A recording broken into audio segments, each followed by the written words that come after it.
মানিকগঞ্জে ধলেশ্বরী নদীর নিচে থেকে 52 বছর বয়সী শহীদুল ইসলাম নামের এক ব্যক্তির মরদেহ উদ্ধার করেছে পুলিশ। আজ ঈদের দিন সকালে ঢাকা আরিচা মহাসড়কের জাগির ইউনিয়নের ধলেশ্বরী নদীর জাগির সেতুর নিচ থেকে তার মরদেহ উদ্ধার করা হয়। তিনি গাজীপুর কেন্দ্রীয় কারাগারে হিসাব রক্ষক হিসেবে কর্মরত ছিলেন। তিনি সিরাজগঞ্জের বাজন তারগাতি এলাকার মৃত আবুল হোসেনের ছেলে। তার স্ত্রী ও 2 কন্যা সন্তান রয়েছে। মানিকগঞ্জ পৌর শহরের গঙ্গাধরপট্টি এলাকায় তারা ভাড়া বাসায় বসবাস করতেন।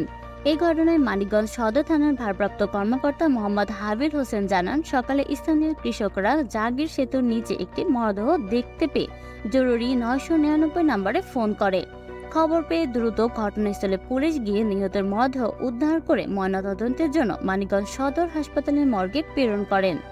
এই ঘটনায় আইনগত ব্যবস্থা প্রক্রিয়াধীন। নিহতের স্ত্রী শামসুন্নাহার রুমি জানান, রোববার রাত 11টার দিকে ফোনে কথা বলে ঈদ করার জন্য গাজীপুর থেকে রওনা দেন স্বামী শহীদুল ইসলাম। এরপর একাধিকবার ফোন করেও শহীদুলের সঙ্গে যোগাযোগ করা সম্ভব হয়নি। পরে ঈদের দিন সকাল 7টার দিকে থানায় গিয়ে স্বামী নিখোঁজের কথা মৌখিকভাবে পুলিশকে জানান। পুলিশ তাকে ঘটনাস্থলে নিয়ে গেলে তিনি মরদেহ শনাক্ত করেন।